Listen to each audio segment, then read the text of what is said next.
ከ3 አመት በፊት ነበር ከባለቤቴ ጋር የተዋወቅነው። ስንገናኝ አጋጣሚ በሀገራችን በነበረው ጦርነት ነበር። እናም እኔ ታጋይ ስለነበርኩ እሱ ምክንያት ነበር የተዋወቅነው። እሱ የነበረበት ቦታ አንድ በጣም የምወደው ጓደኛ ነበረኝ። እሱን ጥየቃ ስመላለስ ነበር ባለቤቴን የተዋወቅኩት። ስልክ ተቀያየርን፣ ዴት ማድረግ ጀመርን። ከዛ እኔ ያለሁበት ይመጣል፣ እሱ ደግሞ የነበረበት ቦታ እየሄድኩ ጠይቀዋለሁ። ከዛ በጣም በምንቀራረብበት ሰዓት ሁለታችን ውስጥ ፍቅር ይገባል እና ጊዜ እየገፋ በሄደ ቁጥር ፍቅራችን ጨምሮ ሁሉም ሰው ከአይን ያውጣችሁ እስኪለን ነበር የተቀራረብነው። እና ድንገት ሳናስበው እርግዝና ተፈጠረ። ቼክ አድርጌ ስነግራውን በጣም ደስተኛ ነበር። እኔም በትግሉ ስለተረፍኩና ልጄን አቅፌ ለመኖር ስላበቃኝ ለእግዚአብሔር ምስጋና ብቻ አደረስኩ። እና እርግዝናዬ 3 ወር ሲሞላው እንዳጋጣሚ ስንብት መጣና እኔ በእርግዝናዬ ልሰናበት መሆኑን ካለቃዬ ተነገረኝ። የባለቤቴ ደግሞ በጣም ጨንቆኝ ስለነበር ግን ደስ የሚል ዜና ይዞ መጣና እግሩ ላይ የደረሰበት አደጋ ስለነበር ሊሰናበት መሆኑን ነገረኝ። እናም በጣም ደስ አለኝ። እኔ የእርግዝናዬና ባለቤቴ አብረን ቤታችን ልንሄድ መሆኑን ሳስበው ከምር በጣም ደስ አለኝ።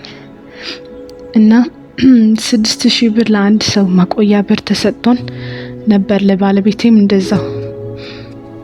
እና ትሄዳላችሁ ተዘጋጁ ተብለን ተነገረን። በቃ ደስታ ይገደብ አልነበረው። ባለቤቴ የደስ ጓደኛችን ጋብዝ አለኝና እኔም ደስ ብሎኝ እሺ ያልኩ። በ6000 ብር ብሩ ከዛ ብር 1000 ብር አዋጥተን ነበር ምንጋብዛቸው አለኝ። እሺ ብዬ ተስማምቼ አዋጥተን ሁሉም ጓደኞች ነበሩ። ሌላ ብር አዋጥተን ከባለቤቴ ሰጠነው። ቀኑ የስንበታ ማግስት ነው። የሆነ ቤት ወሰዱን። እሺ ያልን።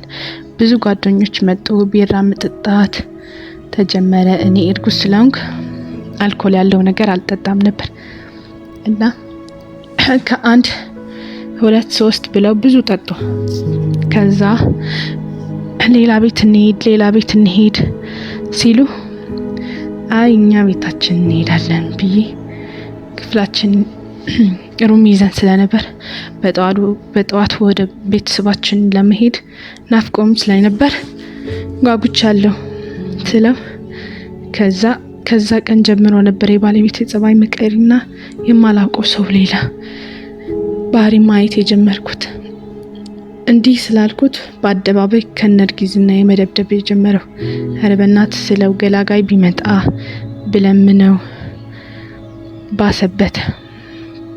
ካጠገባችን በእናትህ ክፈተው እንዳይገድለኝ ስለው ባለባጃጁን ብትከፍተው እገድልሃለሁ እያለ እኔን መደብደብ። እንደምንም ብዬ ባጃጁ ስለምነው ኧረ በእናትህ ስለው እንደምንም ከፈተውና ባጃጅ ውስጥ ገባው። አምልጬ ባጃጅ ውስጥ ገባውና ንዳው አልኩት። ከፊቱ ትንሽ ዞር አድርገልኝ። ባጃጅ አቆመውና ዘርብ ብሎኝ ሹፌሩ ምን ሆንሽ አለኝ። አረ ፍቅረኛዬ ነው ግን እንጠጣ ብሎ አሬ በቃላ ስለው ነው ድብደባ የጀመረብኝ። ይሄ ሁሉ ሲሆን ግን እንባዬ እረፍት አልነበረው። በጣም ነበር የደበደበኝ።